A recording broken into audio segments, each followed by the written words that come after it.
Welcome to 6 Degrees of Wiki, a podcast where two sisters find the 6 degrees of separation between Wikipedia articles that don't seem to have anything in common. I'm Rosanna. And I'm Nikki. Today we'll fall into a Wikipedia spiral where we have just 6 rounds to figure out how the first degree could possibly be connected to the last, while learning all sorts of peculiar facts along the way. Let's get started. Today we were spiraling from zombie ant to Wars of the Roses. The scientific term for zombie ant, or the fungus that causes the zombie ant, is Ophiocordyceps unilateralis. Very nice. I practiced.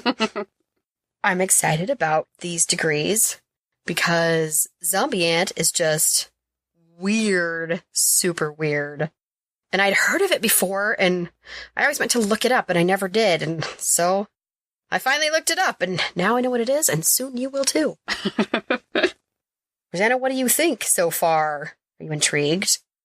I've never heard of a zombie ant, so I'm a little bit creeped out. You should be. I feel like zombie ants, eat people. It just seems like a thing, so... Do they? Do they eat people? You're going to have to wait and see. Round 1. So, we're not talking about the zombie ant itself. We're talking about the fungus that causes the zombie ant, Ophiocordyceps unilateralis. And it's an insect pathogenizing fungus. It's a fungus that infects insects. It causes them to latch on to a leaf, and then the fungus starts spreading out of its body, and they can't move. They're stuck there for days until they die. Ugh. The Wars of the Roses were a series of English civil wars for control of the throne of England between the House of Lancaster and the House of York. Rosanna, do you see anything in common between these 2 degrees?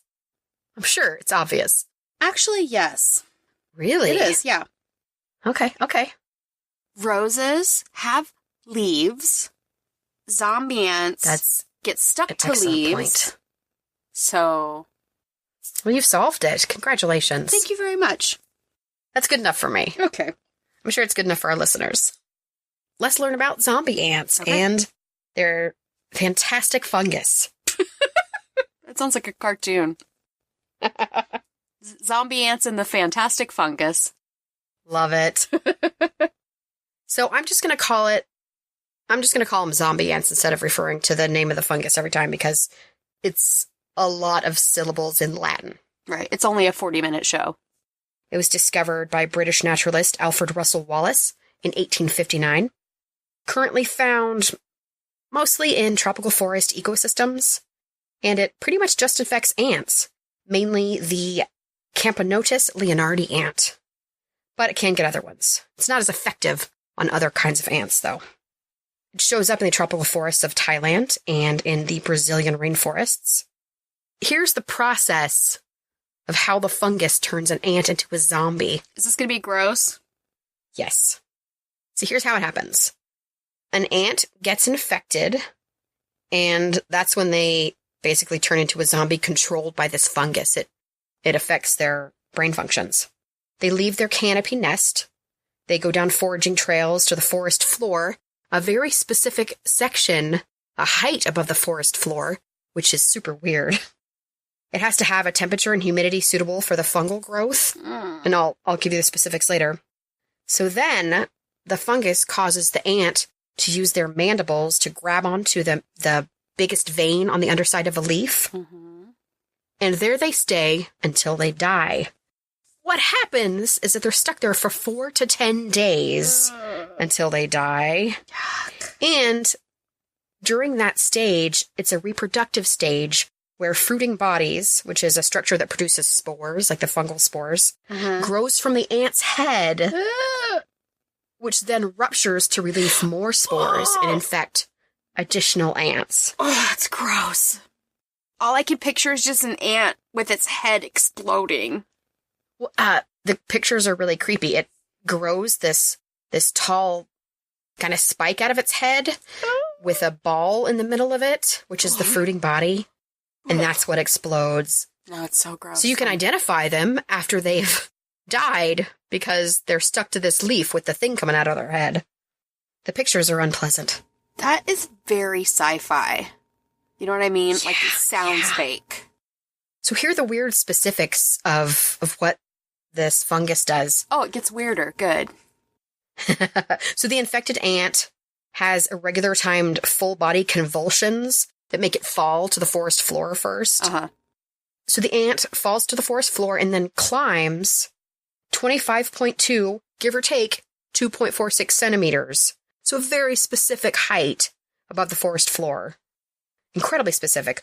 On the northern side of the plant, underneath the leaf, an environment with 94 to 95% humidity and temperatures between 68 and 86 degrees Fahrenheit. That is very specific. Incredibly specific, yes.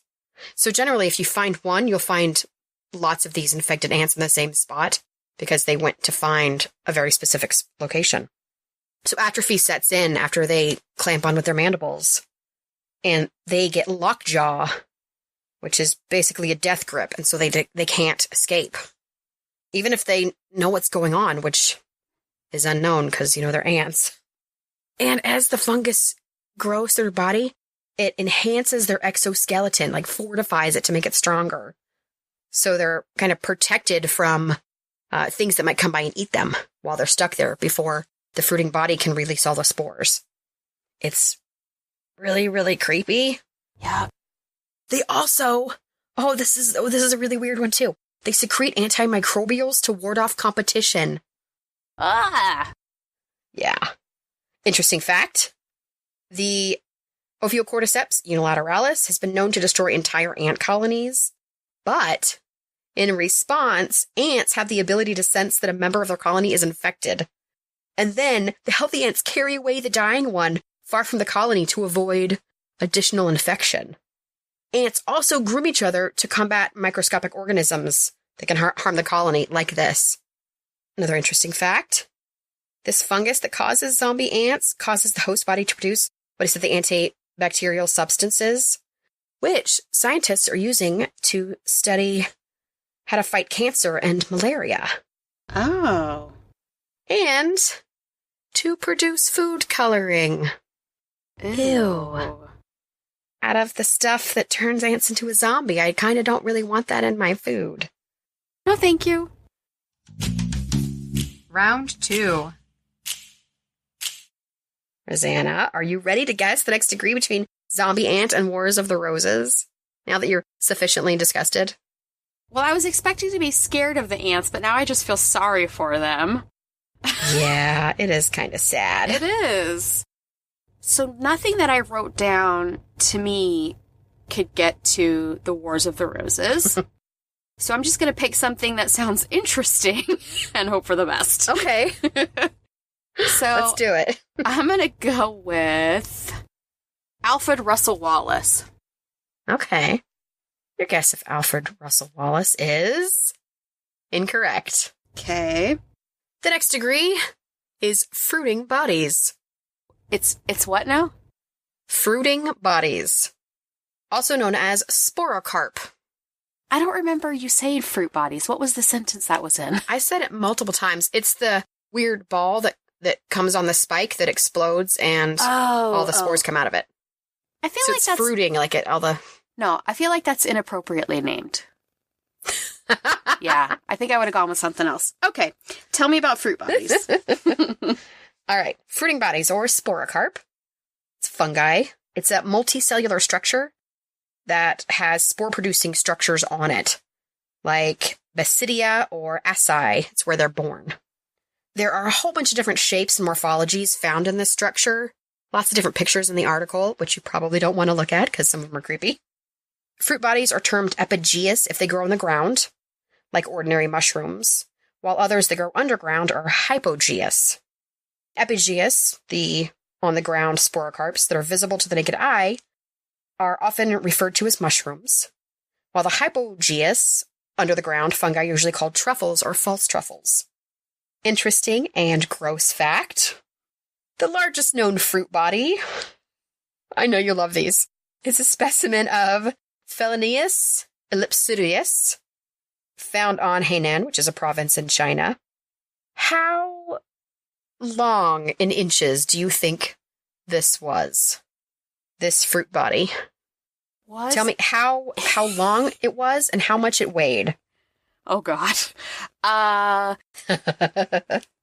Let's go with a comfortable for me estimate of 36 inches and 14 pounds. All right. You are very wrong. Awesome. 427 inches. And it's estimated to weigh between 880 and 1,100 pounds. No.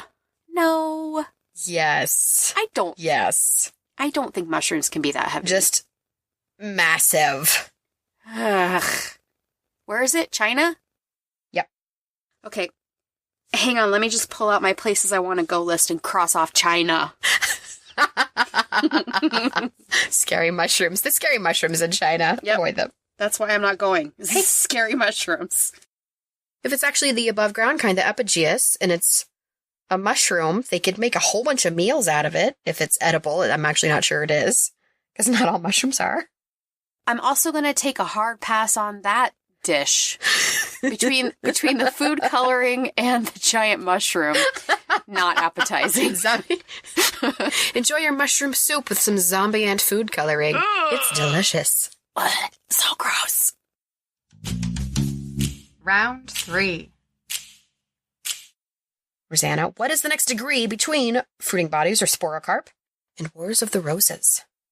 I believe that the royal people involved with the Wars of the Roses probably ate expensive food. Okay. And truffles are expensive food.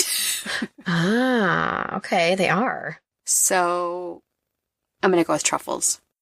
And I know that we're talking about like truffles from the ground that like pigs find. I know we're not talking about chocolate truffles.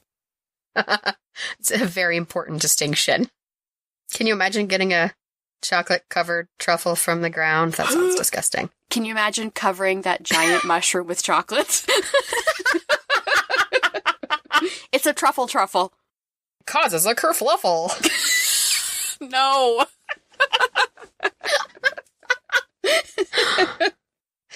Your guess of truffle is correct. Seriously?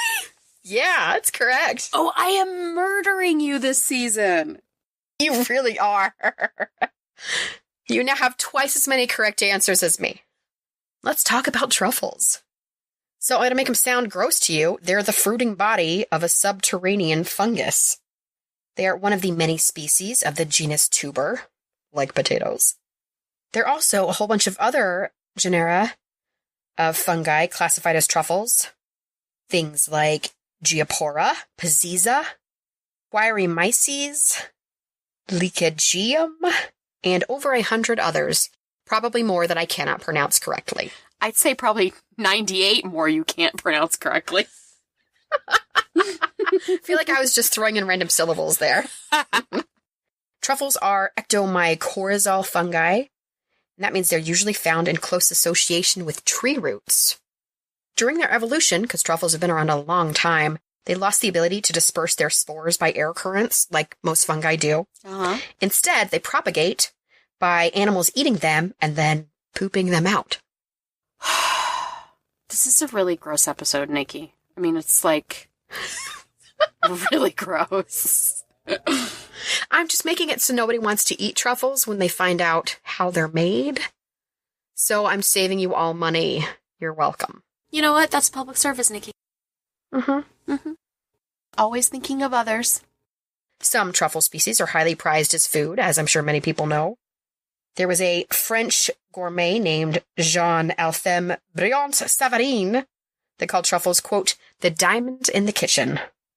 Edible truffles are held in high esteem in Italian, Ottoman, Middle Eastern, Spanish, and French cuisine. Let's talk about the history of truffles. The first mention of truffles appears in inscriptions from Neo-Sumerians about another enemy's eating habits, which is from the 20th century BCE. So Why are truffles so expensive, you may wonder? They are incredibly hard to cultivate. They can't just grow in a dark place like mushroom farming. It took people a very long time to figure out how to cultivate them because they would try to grow them and they never got a harvest out of them. Turns out they didn't know about many things about them. One, they needed tree roots to grow, specific kinds of trees, assist specific kinds of truffles to grow. They didn't know that the spore dispersal doesn't happen with truffles. So you have to have animals to disperse the spores. So if you do it in some kind of enclosed place, unless you've got an animal walking around eating truffles and pooping them out, you're not going to get anything. That's so gross. Yeah. So basically, you have to grow them outside in specific groves of trees. Nobody was really successful in cultivating truffles until about 1808. And unsurprisingly, that happened in France, where they call it trufficulture, which kind of sounds adorable. It is. Trufficulture. Trufficulture. And here's when it really got big. In the late 19th century, there's an epidemic of phylloxera, which destroyed a whole bunch of vineyards in southern France. So there were thousands of truffle-producing trees planted, and production just went wild. They were producing hundreds of tons by the end of the 19th century. That's another thing. It takes, 7 or 8 years for a truffle grove to actually become productive. Wow. Yeah, it's a big investment. In 1890, there were 190,000 acres of truffle-producing trees in France. Oh my gosh. But in the 20th century, because of growing industrialization in France and and a lot of people moving out of the country, a lot of the truffle fields returned to the wilderness. And then World War I killed off 20% or more of the male workforce. There were far fewer people to actually help cultivate these truffles. And truffle groves are only productive for about 30 years. What? So sometime between the two world wars, a lot of the groves just stopped producing. So it takes 7 or 8 years to actually get a yield, and they only work for 30 years? Yep. That seems like a terrible investment. Exactly, and that's why they're so expensive, because nobody wants to make that investment to grow them. So by 1945, the production of truffles just plummeted. Prices went way, way up. And there have been new attempts since then, but generally on small scales. We still have not returned to the 1900s peak of truffle production. Right now, there are truffles being cultivated in Australia, New Zealand, and parts of the U.S., but it's very slow going, small industry.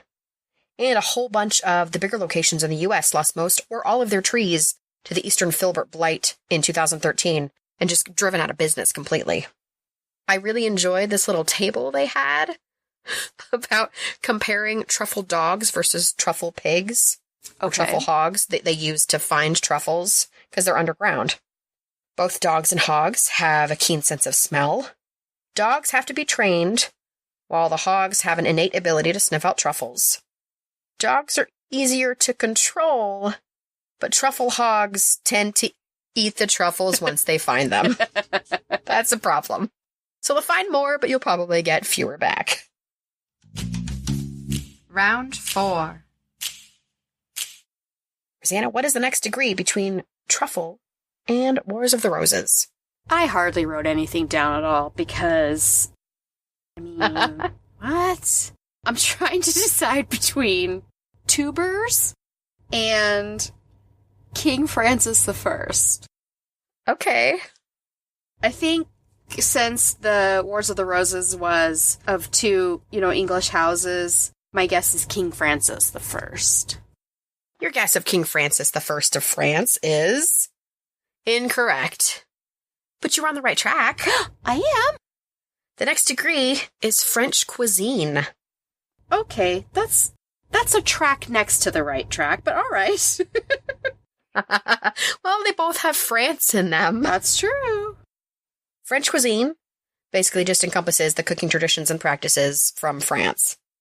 And knowledge of French cooking has made significant impacts on Western cuisines. It's used in a ton of places, in schools, culinary education. So, I'll give you a little bit of history on French cuisine. In the Middle Ages, they had banquets among the aristocracy. a whole bunch of courses served in a style called Service on Confusion, or All at Once. I like that term. Buffet. Basically, yes. During that time, whale, dolphin, and porpoise were considered fish. Oh.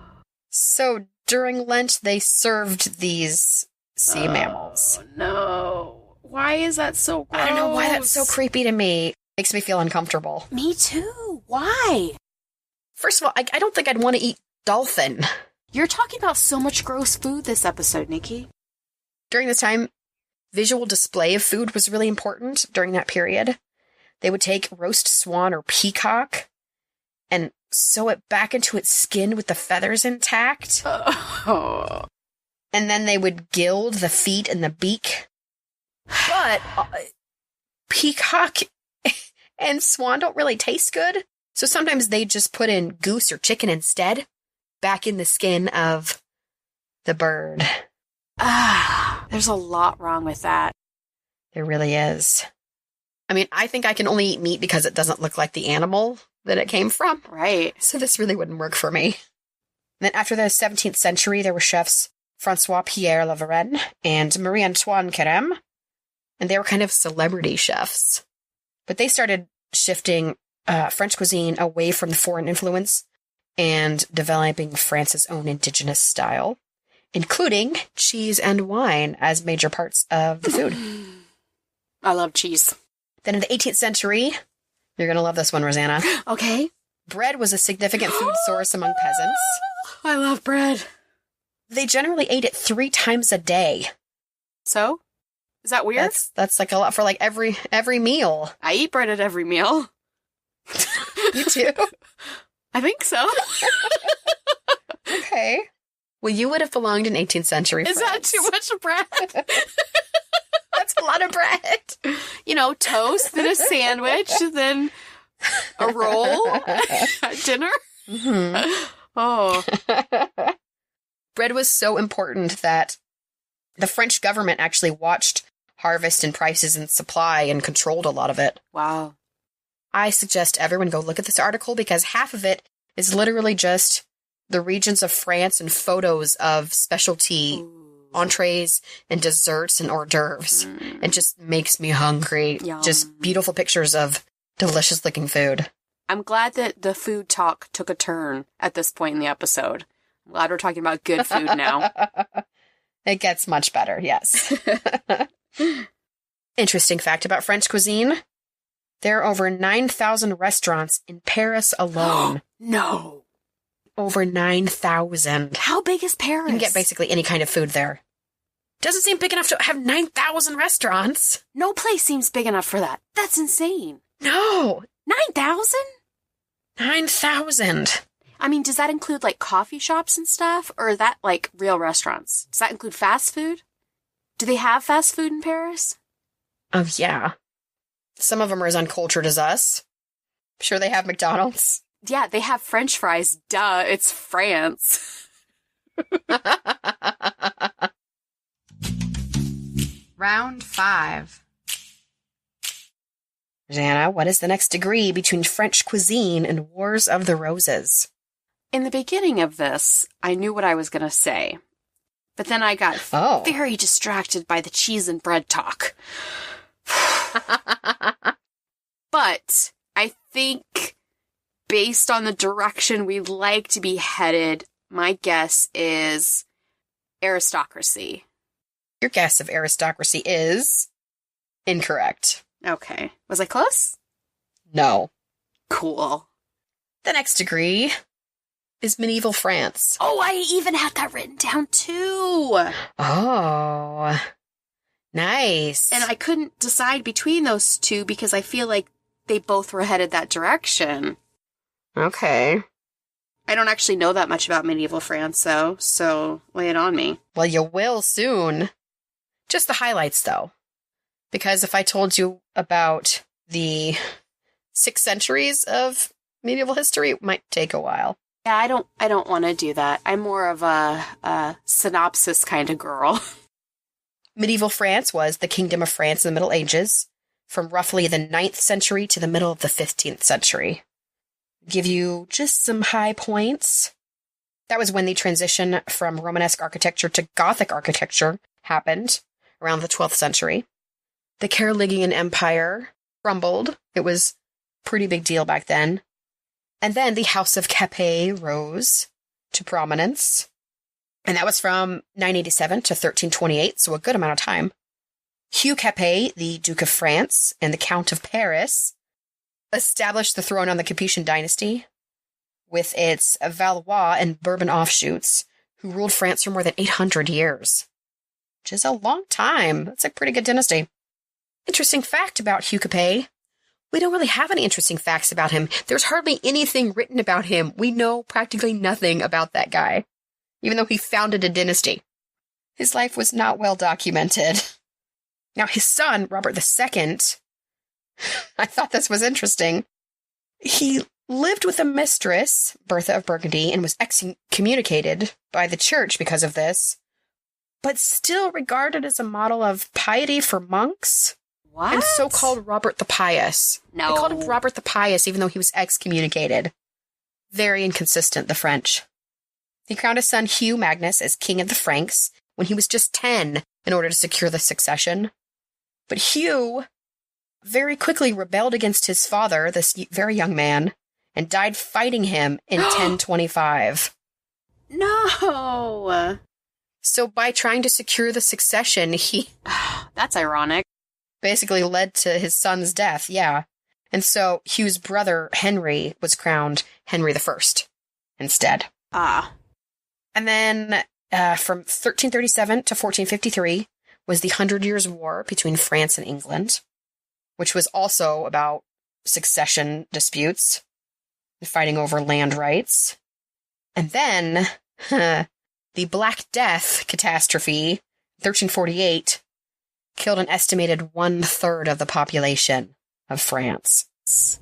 A lot of people. All right, this is my favorite part about this article. I picked out what I thought were the most interesting deaths of medieval France. Huh, okay. Or circumstances surrounding them, because there were several. One of them's kind of general. Kings kept getting involved in different crusades, like a bunch of different crusades. There were massive failures. Sometimes they died in them, or sometimes they just died from the plague. In 1314, Philip IV died abruptly in a hunting accident when he was 47, and the throne passed to his son, Louis X. 2 years later, Louis died when he was just 26 of an unknown illness after he drank too much chilled wine after a game of tennis on a hot day. That's random. Yeah, it's weird. I didn't know that could kill you, but it's possibly gastroenteritis, they say. I don't know. Or maybe it was just poison. I mean... Maybe, yeah. Yeah, I mean, there was a lot of poisoning back then. Oh, yeah. Well, and his wife was pregnant, gave birth to a son, John, who then died after a week, and the throne passed to the king's brother, Philip V. This one's pretty bad. In 1321, there was a rumor that began spreading through the country that Jews in the employ of foreign Muslim rulers were using lepers to poison drinking wells. This caused mass hysteria, which we've talked about before, especially in relation to racial issues. So I didn't say funny deaths, but interesting deaths. Those were the ones. That's true. You didn't promise humor in that one. I did not. Round 6. It's your last chance, Rosanna. What is the next degree between medieval France and Wars of the Roses? Okay, there are so many choices in here. There was a lot of history in there. Yeah, I mean, lots of names, lots I have of stuff. so many things written down that I have to pick from. I think it's either political unity, which is the opposite of the Wars of the Roses. That's true. Or the 100 Years' War, because it was France v. England. Okay. So I think that's what I'm going to go with. I think I'm going to go 100 Years' War. Your guess of the 100 Years' War is correct. Congratulations! I did it! You have matched the record.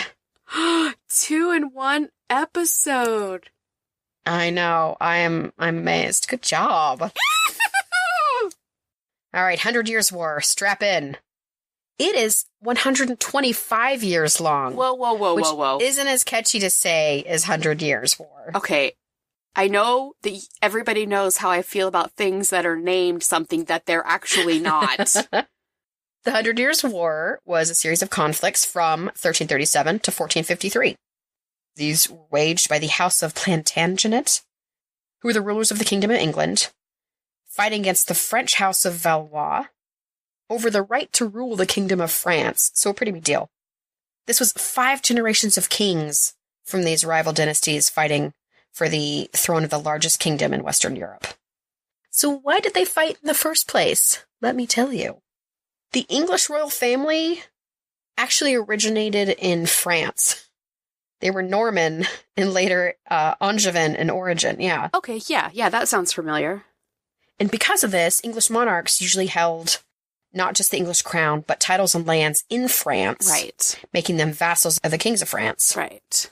French monarchs often tried to check the growth of English power, so they would take away lands whenever they could, especially when England was at war with Scotland, and Scotland was an ally of France.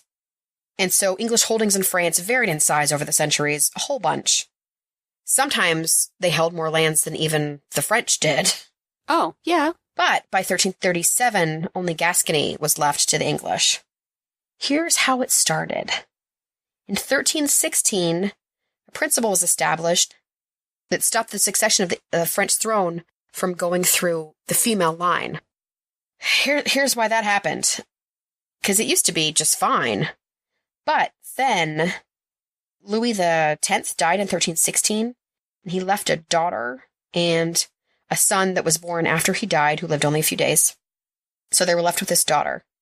But her paternity was in question because her mother, Margaret of Burgundy, had been exposed in it as an adulterer in this very public scandal. So nobody was really sure if she was the king's daughter or not.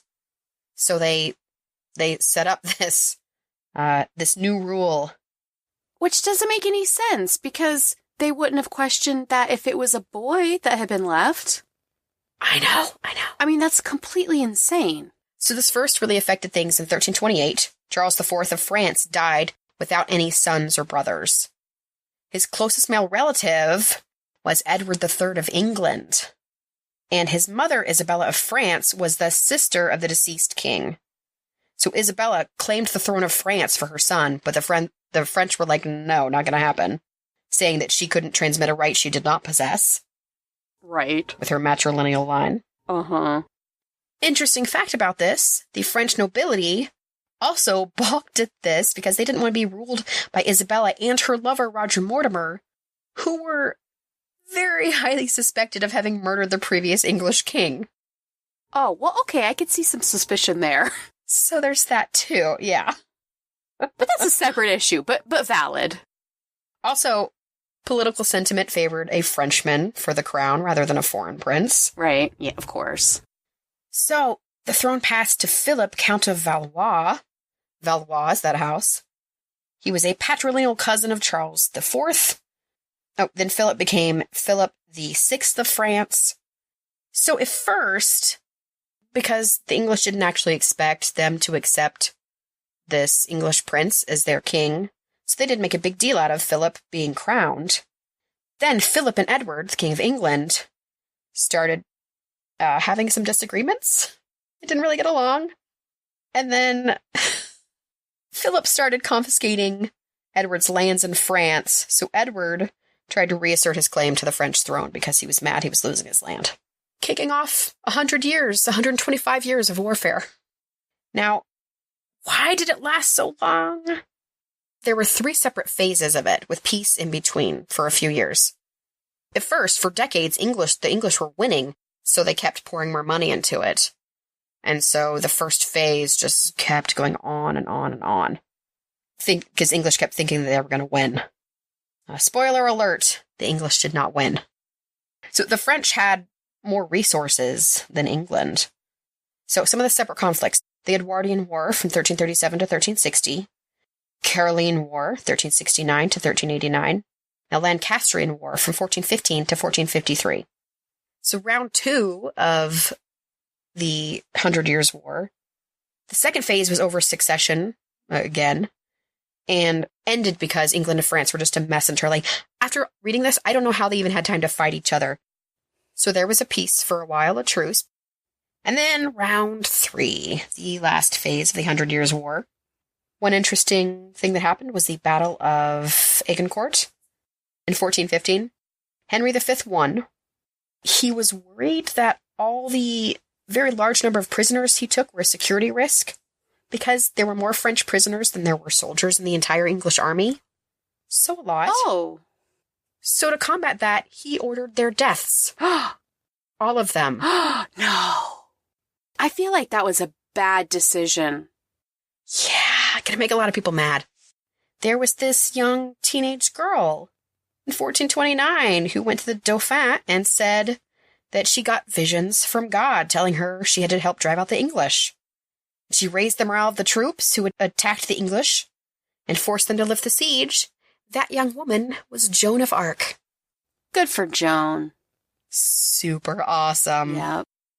She must have really had a way with words if they actually listened to her long enough for her to say that. Because we know how they felt about women at that point. But man, people loved her. They were really inspired by her.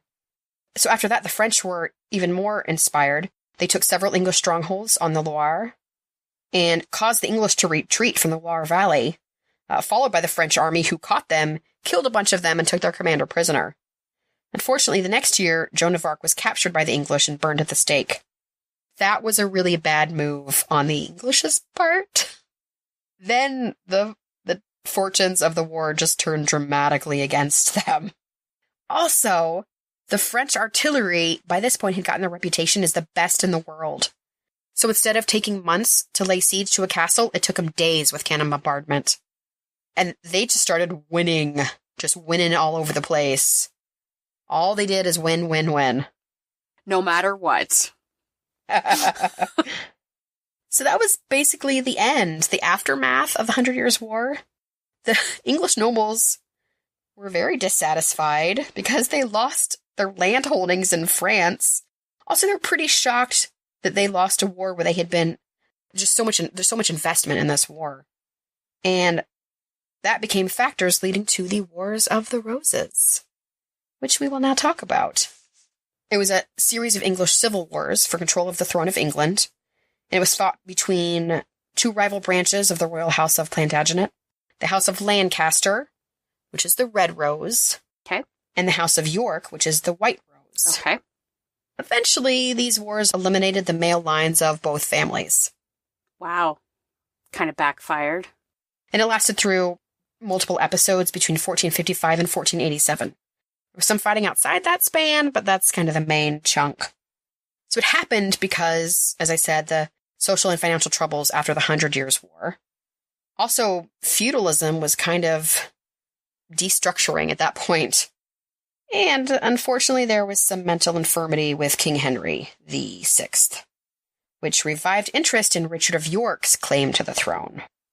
There was a great council of nobles that was called, and Richard of York, through some sneaky political machinations, got himself declared Lord Protector and Chief Regent. During that time, the king's wife, Margaret, gave birth to a healthy son and heir, Edward. I'm going to warn you now. In this story of the Wars of the Roses, there are 3 Edwards and 2 Henrys. Of course. Yeah, I'm going to keep them as straight as I can. So, Margaret's son, Edward, was the king's son and heir. In 1455, Henry the king recovered and took over again, but was then imprisoned, and York took over ruling. I wonder who imprisoned him. That's when the real fighting began between these two houses. 1459, Richard of York fled the country. Henry took over again. By 1460, he got captured again at the Battle of Northampton. So York returned for a 3rd time and took over ruling as Protector of England. Interesting fact, and this is, I could just imagine, I can see it in my head. Richard came back and wanted everyone to believe that the Lancastrian line, Henry's line, was illegitimate. So he landed, and he and his wife Cecily entered London with all this pomp and circumstance that was usually reserved for a monarch. Parliament was assembled, and he came in, went straight to the throne, which apparently he expected the other lords to encourage him to take. Instead, just stunned silence. He announced his claim to the throne, but the lords, even the ones that had had his back, were completely shocked just by this presumption of him, because they weren't ready to overthrow King Henry yet. They were still trying to remove his counselors. Parliament, based on these illegitimate rumors, passed what's called the Act of Accord, saying that Henry would keep the crown for life, but once he died, York would be the heir to the throne instead of Henry's son Edward, because he was captured. Unfortunately for the Duke of York, he died in a battle in 1460 along with one of his sons. Henry was released. The claim to the throne was transferred to York's heir, Edward, another Edward. Of course, so Edward of York, not Edward of Lancaster. And he was immediately declared king, even though Henry was still alive. Wait. That wasn't the agreement. That is not what was agreed at all. But you should not be surprised to hear that in 1464, Henry was captured again. This time, they put him in the Tower of London. That's not a good place to go. Nothing good ever happens in the Tower of London. That's where you lose your head. Yeah. So, Edward of York, who was crowned king, Duke of York's son, secretly and very unpopularly married the widow of a Lancastrian supporter, the other side. So Edward got married, which caused him to lose the support of his chief advisor, the Earl of Warwick, who was known as the Kingmaker, which really made Warwick angry, so he decided he wanted somebody on his side on the throne. So he tried to supplant King Edward with King Edward's little brother, George, who had conveniently married Warwick's daughter. Oh, that is convenient. This did not work. Warwick was sent off. He went to France, and he made an alliance with Margaret of Anjou, the former Lancastrian queen. And he also married another one of his daughters to Margaret's son, Edward of Lancaster, for good measure. Really, anybody he can get in the throne, it doesn't matter. Just going to make sure my kids are married to them. So there was a lot of fighting over the next 2 years. King Edward of York won a bunch of battles, basically removed the Lancaster royal line from succession. The former King Henry's son, Edward, either died in battle or was executed. It's unclear. And King Henry, who was still in the tower, just murdered him. Straight out killed him. Yeah, I was wondering. That seemed like that was coming. And so next in line on the Lancaster side was actually the Tudors. And Henry Tudor was in line on that side. That's your second Henry. So Edward, current king, reigned until he died very suddenly in 1483. His son reigned for 78 days. His son, named Edward, another Edward, he was deposed by his uncle, and Edward and his brother were put in the Tower of London. The boys disappeared and were assumed murdered. So this uncle became King Richard III. He had lots of revolts he had to deal with. And then his wife and 11-year-old son died. So he wasn't doing too well. In 1458, Henry and his army defeated Richard's army, and Richard was killed in battle. Very smartly, Henry Tudor married Elizabeth of York on the other side. So we've got Lancaster/Tudor on one side, and then York on the other side. And he merged the red and white roses that were the house symbols into the red and white Tudor rose. And that house lived on until Elizabeth I, you've probably heard of. No, who's that? Interesting fact. Among some of the plots to overthrow Henry Tudor happened in 1491. A guy named Perkin Warbeck showed up, claiming he was Richard, Duke of York, the younger of the princes in the tower, saying, "Oh no, they didn't murder me, I was stolen away." And so he tried to start a bunch of different revolts, support at different times from different nobility. He was captured after the failed Second Cornish Uprising of 1497, killed in 1499 after he tried to escape from prison. So even if it really was him, he did not get very far. After reading all this stuff about history and just the politics of these time periods, I used to watch all these historical fiction shows and think, oh, they're so overdramatic. These just so much plotting. That stuff's ridiculous. No, it was really like that. These people were just so obsessed with the throne. Just the amount of people willing to kill off family members so they could have more power. Ridiculous. I wouldn't kill you for more power, Nikki. Thank you, Rosanna. I wouldn't kill you either. We will rule together as God intended. That's all 6 degrees. We went from zombie ant to fruiting bodies to truffle to French cuisine to medieval France to the 100 Years' War to Wars of the Roses. Rosanna, what'd you think of the spiral? So, I really could not see how we were getting anywhere until you started talking about France. Then it started to make a little sense. Yeah. Super gross in the beginning. The 100 Years' War thing I have heard of, but I have never heard that many details about it. And it just seems like such a waste of time and money and lives. Mm-hmm. I mean, it's really sad that you have, let's say 10 people that are affecting the lives of generations. Yeah. But I do like the history parts of our spiral, so I really enjoyed that one.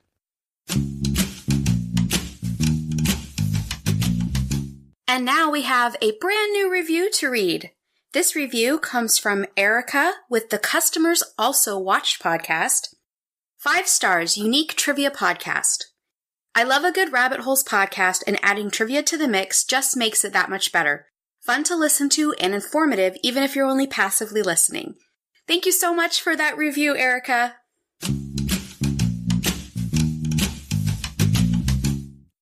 And now it's time for Whim of the Week. Listeners, you'll probably notice that this is just me, Rosanna, and this recording was done separately than the episode that you just listened to, and that's because our whim this week is a brand new baby.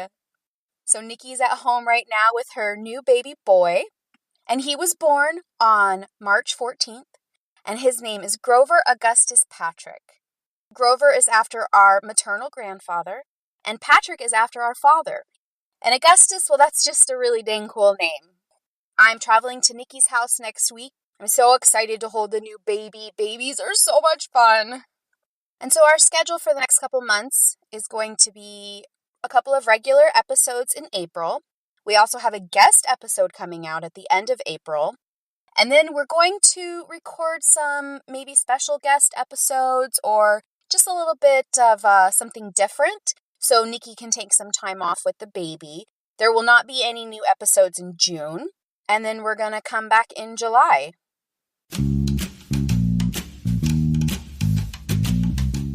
That's our episode. Tune in next time for another 6 Degrees of Wiki. Keep up with us at 6degreesofwiki.com and follow us on Twitter, Facebook, and Instagram to let us know what you think. Looking for early access to episodes and bonus content like bloopers? Go to patreon.com to become a 6 Degrees of Wiki patron and get discounts on merch or even help us choose degrees. Thanks for listening, and we'll see you next time.